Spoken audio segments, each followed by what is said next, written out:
Hey guys, it's Ava. So, some of the art that I have made, or the ones that I have handy right next to me, I like to paint rocks and I paint them and hide them around my neighborhood. Hi, this is Ishan. Today I will be showing you what my favorite food is. Clue, it's from IHOP.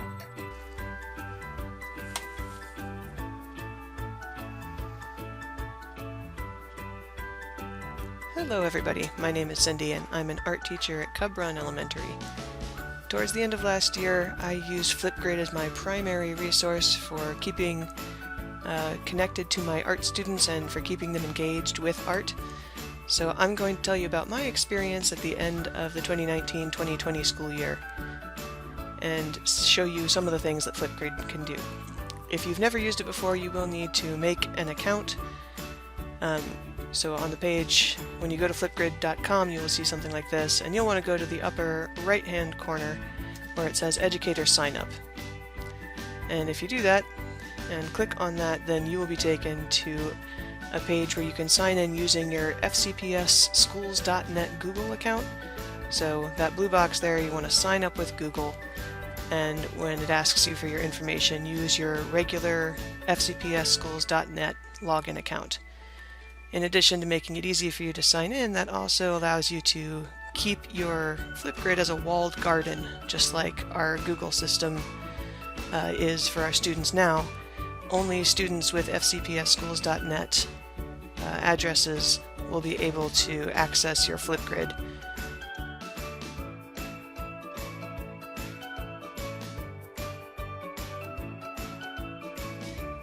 Once you've joined and you've logged in, you'll be taken to your dashboard. And mine looks like this. It's got several of the groups I was involved in at the end of last year still up, including the 4 that I created. I had one for kindergarten through 2nd, 3rd and 4th, 5th and 6th, and then after a couple of weeks of experience with it, I ended up making a distance gallery for my 5th and 6th grade students as well. And the difference for that one, which I'll get more into when I show you how some of these groups were made, is that I allowed the students to respond to each other, which was an option I did not turn on for any of the other groups. The other groups listed here are those that I joined with other teachers as a collaborative thing. One is our AAP teacher, and you can see I was also collaborating with 1st grade on their illustrations of poems down at the bottom there. In order to learn to use Flipgrid, there's only really 2 things that you need to know. One is how to create a group, and the other is how to create a topic. And we'll get to both of those. Real quick, before we start, I'm going to show you what the inside of one of the groups look like, and now you are looking at the topics I posted for my 3rd and 4th grade artists at the end of last year.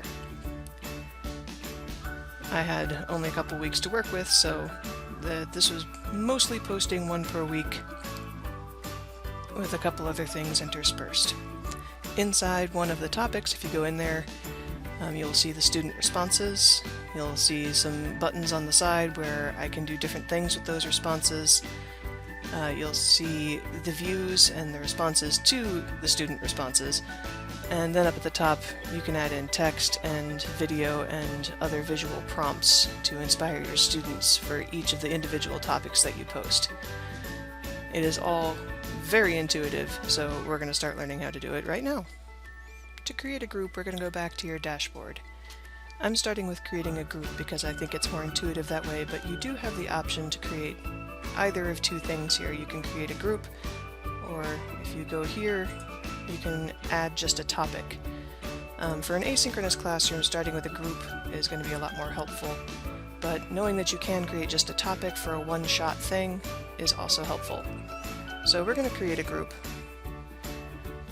and our options first are private or public. We definitely want this to be private, and we're going to call it our Flipgrid tutorial group. This is my current join code. You can see it uses my last name plus 4 random letters. I'm going to change it to Flipgrid Art FCPS. I bet that one's not taken. So it says available, so now I have a join code that's pretty intuitive for any of my students that need to just remember it off the top of their head. Then for add students, you have two options: students join with a username or students join with an email. Here's where you definitely want to pick student email. This is what's going to secure your Flipgrid from people outside the FCPS walled garden from accessing it. So we're going to click on that one and hit next. To add your students, you can add emails from @fcpsschools.net. That's correct. You can create a guest password. I never make one because I really don't need anyone other than my students accessing these groups. So I'm going to leave that blank. I've already created a number of topics, different lessons from last year, so that if I wanted to, I could take some of my projects from last year and recycle them this year. I am not going to do that, but you do have the option. And that's it. I've created a group. The first thing it gives me is my join address that I could give to my students. It gives me the option to immediately share it with any of these options. I'm just going to go there though. I'm not going to share it right now. But we are going to go to Actions. And we're going to edit this group. So here are some things that were not available to us at the outset. We can allow students to receive email notifications. And if you want your students to be able to do that, go ahead and turn that on. Alright, here's where we could change this cover if we wanted to. I'm just going to leave it as it is, but they have a bunch of preset options, and you can also input your own if you wanted to drop an image here or click this box to browse your computer for an image you want to use. Alright, so now we're going to update the group. Now, the next thing is to create a topic.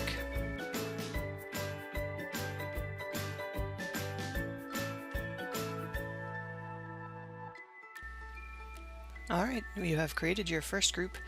Now we're ready to start adding topics and lessons for our students to interact with. So there's an easy Add a Topic button in your classroom here. We'll add a topic, and you can create a topic. So we'll make this our tutorial hello.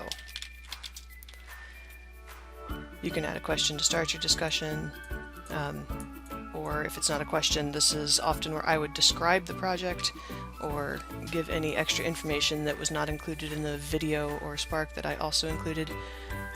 The recording time here sets the limit on how long your students can record for. You might want to vary this based on age level and your knowledge of your own students. I'll leave it at a minute. Your closed captions language choice. Video moderation. I used this one only once, and that was for my gallery. I wanted to make sure that students were posting up work they were proud of and things they had worked hard on. So I did keep those videos moderated, otherwise I just let the students have free access to it. That's again a choice you might want to make based on your own knowledge of your students. And this media, add a media resource to engage your students. This is where I would have pre-recorded a video lesson, and I would upload that video. You can also record one right here on the spot if you have your videos on your YouTube channel, or if you use videos from other YouTube channels, that's an option.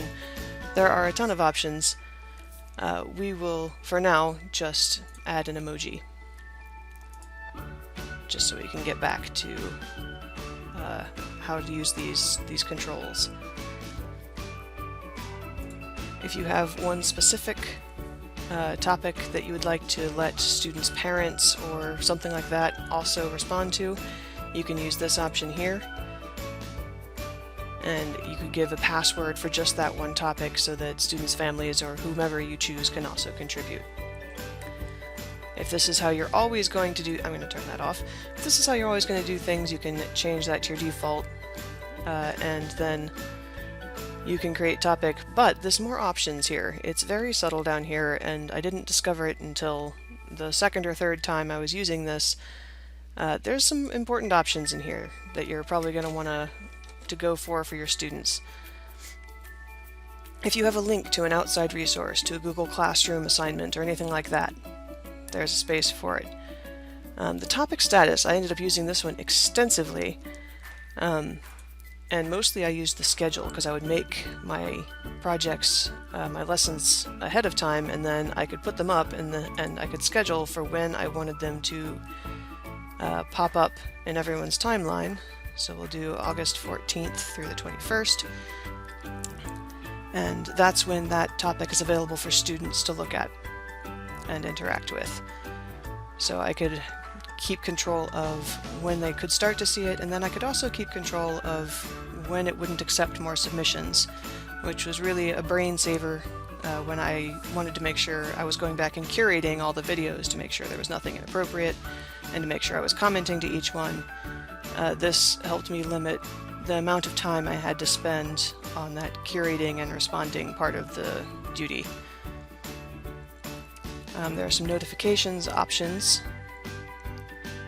This is the same option you had when you were creating your group and topic about allowing students to receive notifications about this.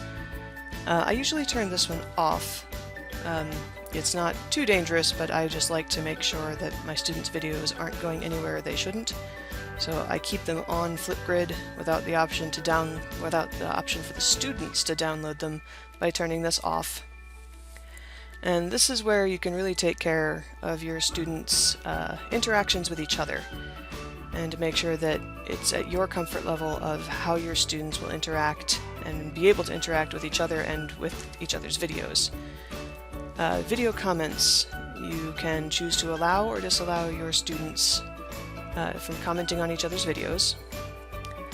You can choose to allow your students to see how many times their video has been viewed, and I usually turn both of those off. You can allow your students to add sticky notes while they are recording. You can allow your students to edit their own videos. I usually turn this one off, not so much for students' emotional well-being, but since most of my students are younger, I turn it off because I don't want to overly complicate something that's already a stretch for a couple of them. And then allow students or disallow students from attaching links through their video. And you can also allow or disallow likes.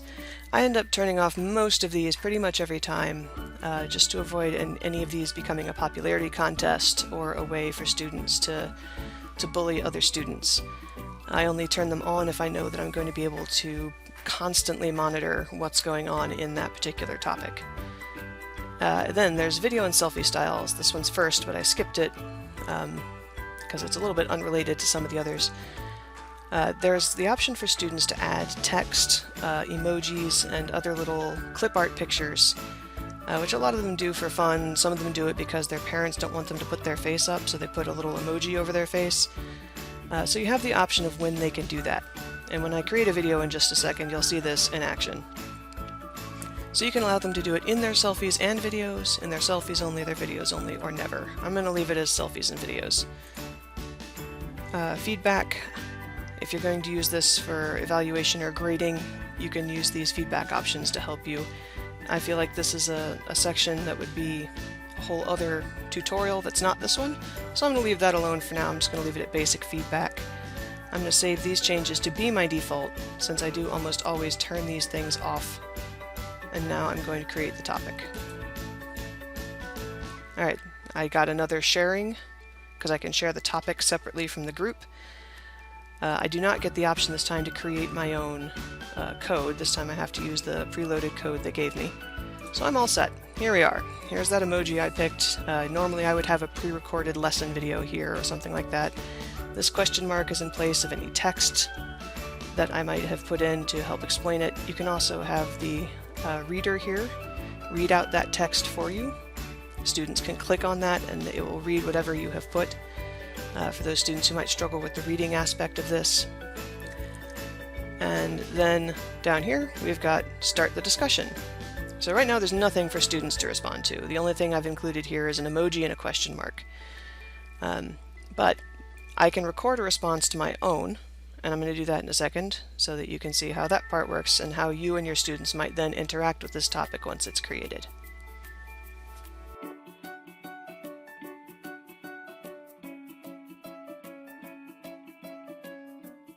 Neighborhood.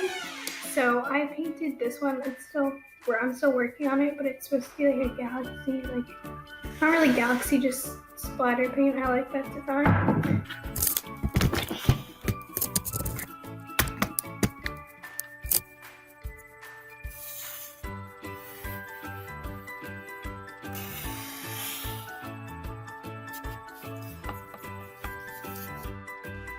So you've learned almost everything there is to know about getting a Flipgrid asynchronous classroom, or even just a topic up and running.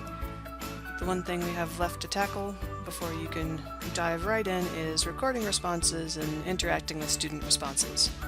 There is more to Flipgrid, and if you want to interact with it more and don't want to just learn on your own, I put my email up earlier, I'll put it up again now. Feel free to hit me up for questions, comments, concerns, or collaboration. But in the meantime, here is how to respond, how students will respond, and also how you can respond to students. So we'll start by recording a response, down here with this green button.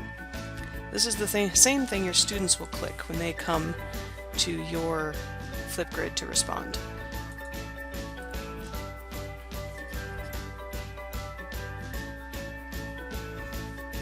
So here's me. Your students will have similarly not ideal backgrounds, and it's telling me right off the bat that I have 1 minute to record my response video to this. If you look down here below, it's got a section for options, a section for effects. Your students will have these available, so let's take a quick look. I can upload a clip that I've pre-recorded. I can mirror my video. I can turn off the audio, or I can record my screen as options. Most of your students will not be interacting with those, but some of them might end up figuring that part out, if you're teaching elementary school, that is. For effects, the students love these and they discover them right away. You can add filters to change the tone of what you're doing. They absolutely adore this. I use it when I respond to them as well. You can add frames around. You can add fun frames. There's also emojis. Like I mentioned earlier, some of my students use these to block out their face because their parents don't want them actually recording their face, but they don't mind them otherwise doing this. So I will be this star in the jungle for a minute. I'm going to turn off my filter. I'll leave the frame up. And now I'm ready to go. So I'm going to start recording. It gives me a countdown. Hi everybody! I'm recording my first response to my Hello Flipgrid tutorial, and I hope that some of you will use this and enjoy it. Bye! I hit the pause button when I'm done recording, and then I click Next. It lets you review it. I'm not going to review the whole thing because you just watched me do it. And now I get to put up my selfie. You could also think of your selfie as the thumbnail for your video. So again, I'm going to look at these effects. We'll change them this time. Ooh, I could be bricks. No filters. And let's see. I'll get rid of the frame this time too, and I'll just do a straight selfie. So now that we have our selfie, we'll click Next. My display name, your students will automatically preload with their FCPS schools.net thing, but they can change it. This is the one time where you might want to reach out to your students with some expectations for Flipgrid and encourage them to use just their first name, or maybe their first name and last initial, as their display name. They can put a title for their video if they want to, and then we can submit. So now when I go back to my topic of tutorial hello, there is one response to my topic, and it's mine. Here's that selfie I took. If I click on it, there's my response. And you also have some options on what to do when your students do respond. So if this was a response from a student, I'm going to go over here. If it was completely inappropriate, I can hide the response. I could edit the response. I'm not usually going to be doing that to a student's response. I can move it if they put it on the wrong topic. I have had a number of students do that. We'll talk about mixtapes in a completely different tutorial sometime. I can duplicate the response, I can download the videos. If you have turned off the option, your students cannot download the video. This is an option just for me. I can download the selfie, or I can delete the response. In addition, if I go into this response, I can add a comment, and if I do this, this comment is publicly viewable to everybody. So if I wanted everyone to see my response to the student, this is how I would do it. Otherwise, you've got a feedback option here. And it will say this feedback will only be visible to whoever your student that recorded this video is. Since I'm the one that recorded it, it's got my name here. But this will only be visible to that particular student and not to anyone else. So you could respond privately by recording feedback, or you could respond publicly by adding a comment.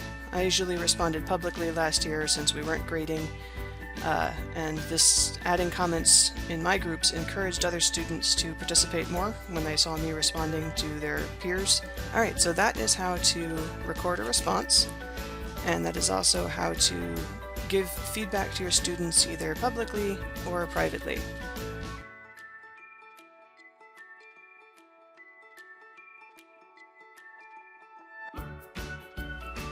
Now that we have explored all of that, let's take a look at putting it all together and what those asynchronous classrooms or even just learning platforms look like once all this is done.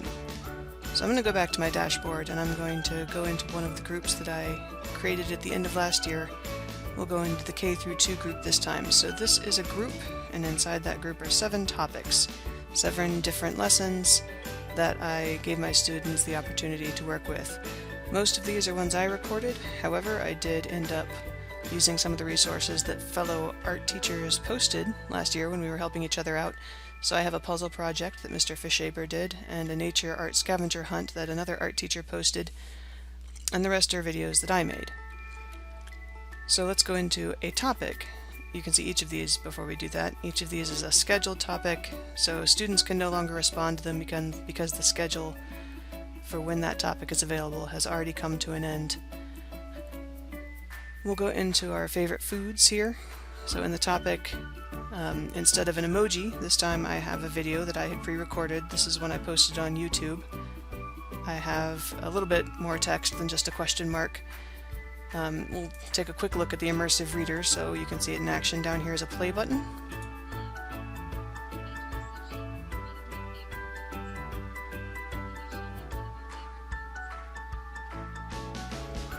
Very helpful for students. And then here are all the student responses. And so just to give you an idea of how this looked at a first grade level, kindergarten level. Hi. My favorite food is hot dogs, and you notice the words right here. And why I like hot dogs because I don't know, they're good. And I was able to respond to this student, so like I said, I chose public comments most of the time. And that's pretty much the story for any of the other videos and how they work.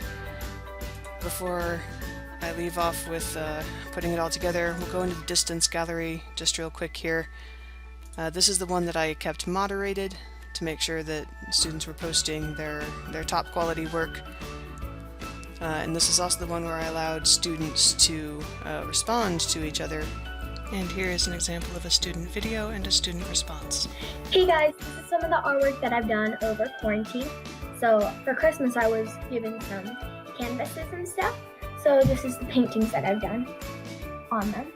I did this painting of a beach. My grandmother painted a painting of it and I wanted to recreate it. So this is the result. This was my first canvas painting.